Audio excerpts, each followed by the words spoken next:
There's no place I'd rather be than here with you. That's all I need. There's no one I'd rather see close to me. That's all I need. If I could stay here, then I will stay here forever. If you're meant to, then let's be best together.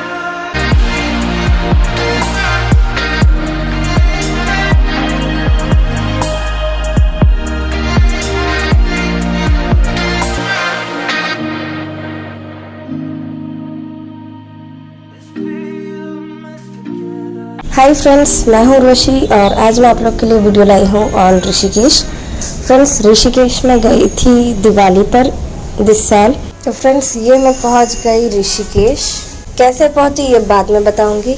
ये है राम झूला जो मैं ऋषिकेश पहुँचने के बाद देखी, जिसे मुझे क्रॉस करके जाना था गोस्ट स्टॉप्स लक्ष्मण झूला के पास जो है वहाँ पे। ये देखिए, ये चीज़ ज़रूर से ट्राई करिए। नारियल थोड़ा महंगा मिलेगा, 70 रुपीज़ आई गेस, बट पानी ज़्यादा रहेगा नारियल में, तो ज़रूर से पिए। ये रहा राम झूला जहाँ पे सब लोग पिक्चर्स एंड वीडियोस रिकॉर्ड करते हैं। तो फ्रेंड्स, ऋषिकेश में कैसे गई ये बताती हूँ। मैं गुजरात से दिल्ली गई थी by flight and then Delhi से मैंने बस की थी ऋषिकेश के लिए। तो बस जो है लिखा हुआ था कि 4 घंटे में पहुंचाएगी ऋषिकेश, जो कि 6 घंटे तो ले ही लिया था। एंड उसमें भी आपको हरिद्वार पे ही बस छोड़ देगी। हरिद्वार से वो क्या बोलते हैं, टुक टुक या ऐसा जो है टुक टुक व्हीकल आपको ऋषिकेश तक लाएगा। ठीक है, फिर ऋषिकेश से मतलब ऋषिकेश पहुंचने के बाद यहाँ तक, जैसे कि राम झूला तक पहुंचने के लिए मेरे पास से एक्स्ट्रा मतलब पैसा लिया गया 150 के करीब आई गेस। ये है मेरा हॉस्टल जो कि है ghost stops. Ghost stops friends यहाँ पे 2 है, एक तपोवन में, एक लक्ष्मण झूले के पास। ये जो मैं ठहरी हुई थी वो थी लक्ष्मण झूले के पास। आप अगर रुकते हैं तो तपोवन में लीजिए, क्योंकि लक्ष्मण झूला के पास पहुँचते आपके पास एनर्जी नहीं रहेगी अगर आप बहुत सामान कैरी कर रहे हैं। अगर आप ज़्यादा सामान कैरी नहीं करते हैं तो आप आ सकते हैं, क्योंकि काफ़ी चलने के बाद, मेहनत करने के बाद मैं यहाँ तक पहुँची थी। तो पहली एडवाइस जो मैं दूंगी ऋषिकेश जाते हुए कि आप बाइक रेंट कर लीजिए ऋषिकेश पहुंचते ही, ताकि आपको कहीं पर भी जाने में आसानी रहे। अब फ्रेंड्स, ये बता दूं, अगर आप गोस्ट स्टॉप्स में रुकने वाले हैं लक्ष्मण झूला के पास, तो उसका एड्रेस आपको गोस्ट स्टॉप का बोर्ड कहीं नहीं दिखेगा रास्ते में। तो ये मैंने आसपास की जो होर्डिंग्स थी उसका फ़ोटो खींचा ताकि मुझे याद रहे कि मुझे इसी गली में जाना है। ठीक है, वो उनके पूछ के मैं पहुंची थी हॉस्टल। फिर उसके बाद मैं नहा धो के फिर यहाँ पे आई थी बुद्धा बाउल कैफ़े जो नियर बाई गंगा है। तो यहाँ पे मैं यहाँ पे 3 दिन रुकी थी एंड मुझे याद है मैक्सिमम टाइम्स मैंने यहीं पे खाना खाया है, जो कि बहुत अच्छा भी था, क्वालिटी फूड था बिल्कुल। एंड काफ़ी हेल्दी चीज़ें भी यहाँ पे मिलती है। तो हेल्थ कॉन्शियस लोगों को मैं ज़रूर से कहूँगी कि ये कैफ़े ज़रूर विज़िट करें।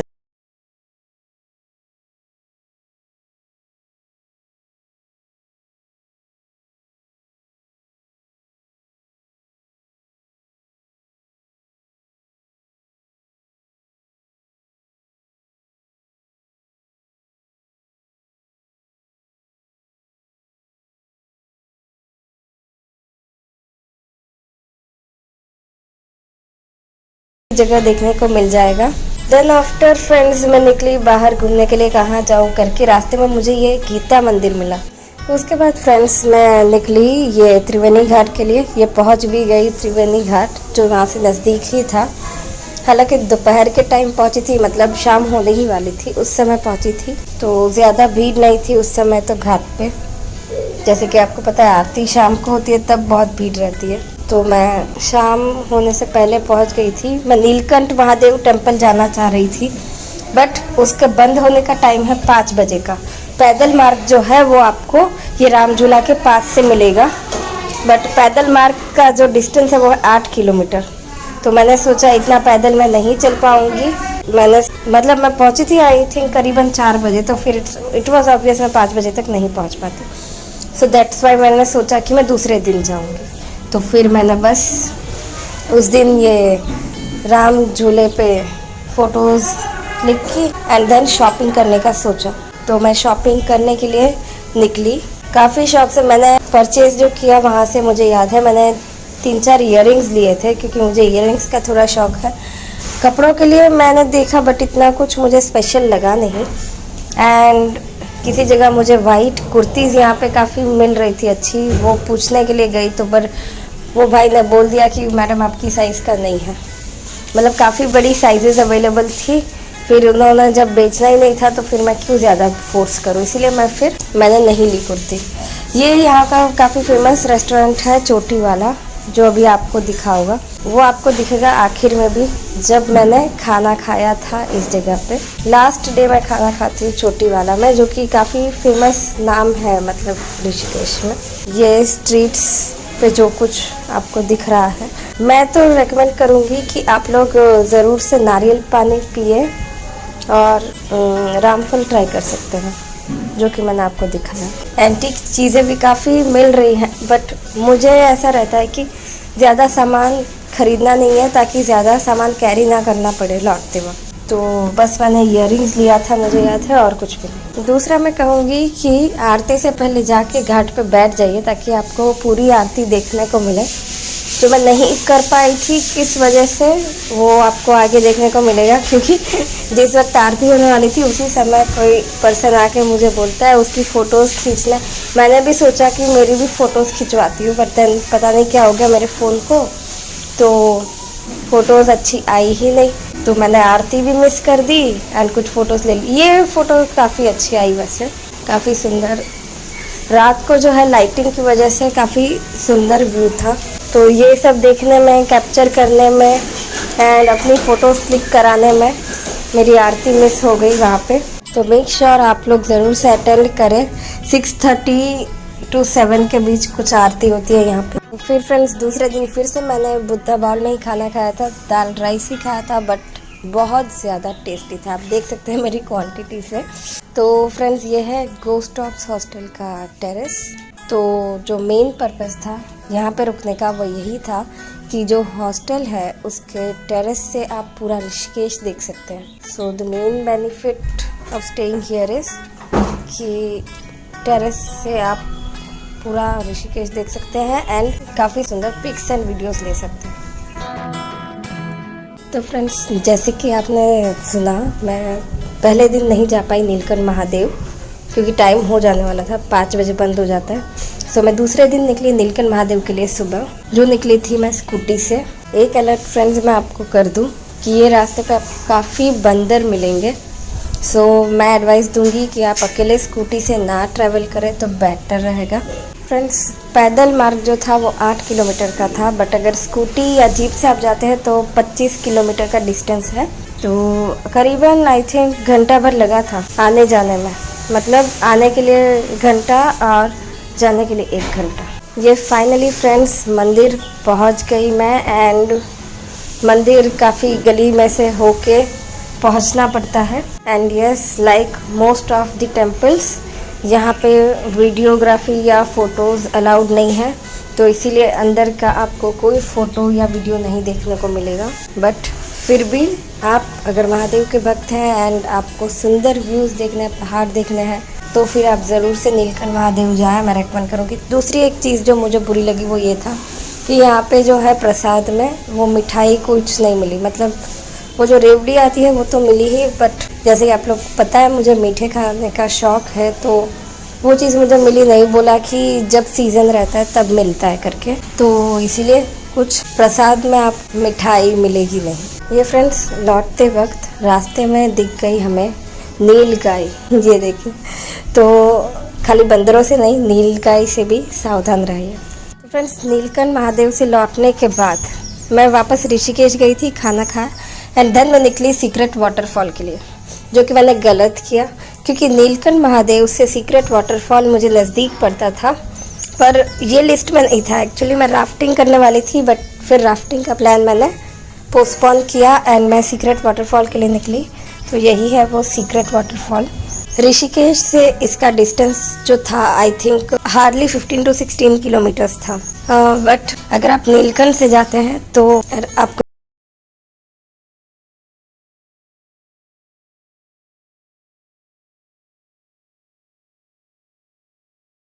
कर लिए टेंपल के लिए भी एंड वाटरफॉल के लिए भी, क्योंकि मुझे पहुंचते शाम ऑलमोस्ट होने वाली थी। देखिए मैं यहाँ पे नहाई भी बट ऑलमोस्ट शाम हो गई थी, तो मतलब जो रिकॉर्ड हुआ वो ऐसा ही हुआ है। एंड फिर अंधेरे में मुझे पहुंचना पड़ा ऋषिकेश। तो थोड़ा आप जल्दी आए तो बेटर रहेगा, क्योंकि जो एरिया है वो जंगल एरिया है। बट मैं तो डरी नहीं, अकेली ही थी, फिर भी मैं मतलब कि मैंने मैनेज कर लिया।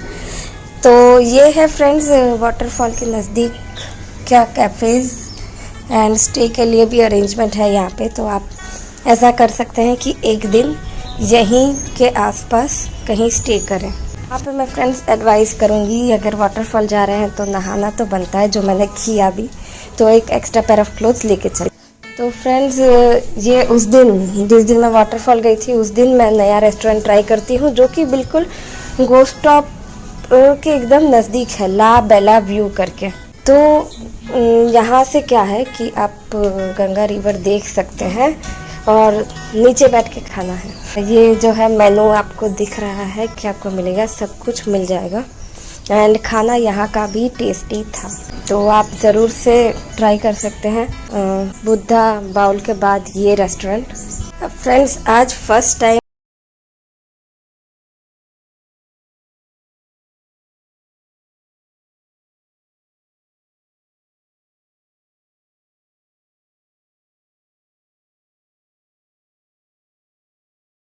करना क्या है, मतलब मैं बनाती तो हूँ, मुझे टाइम नहीं मिल पाता है, उसके बावजूद थोड़ा सा टाइम निकाल के मैं, जब मूड रहता है टाइम मिलता है वैसे ही मैं अपलोड करती हूँ।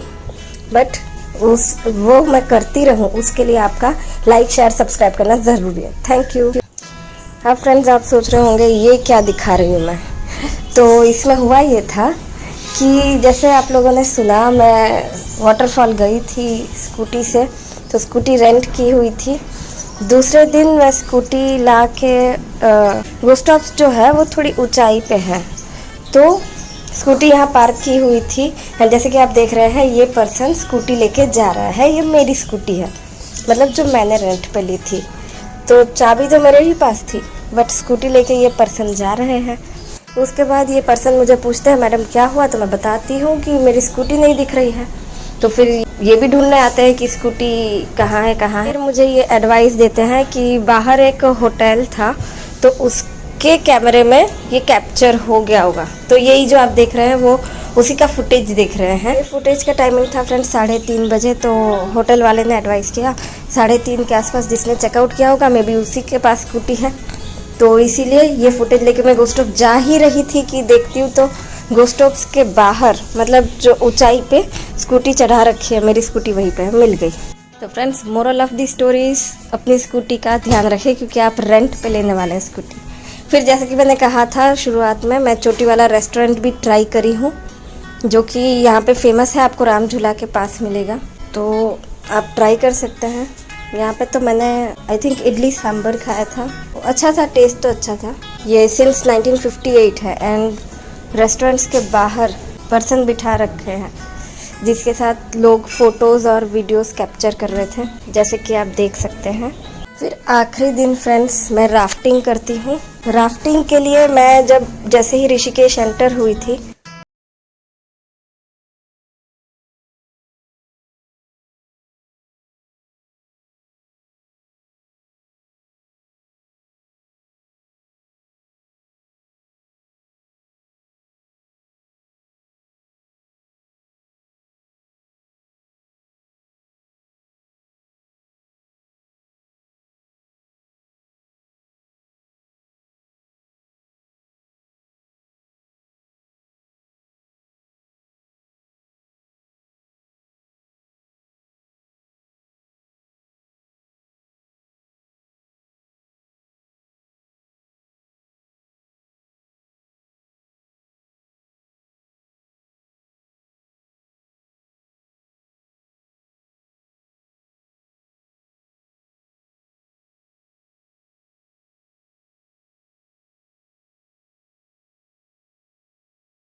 राफ्टिंग करें, जो कि एडवाइसेबल नहीं है, काफ़ी कॉस्टली हो जाएगा।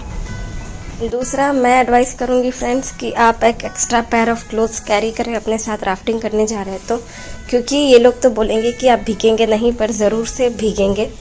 ये रहा sunrise adventure rafting camping trekking. यहाँ से मैंने किया था ये राफ्टिंग बुक।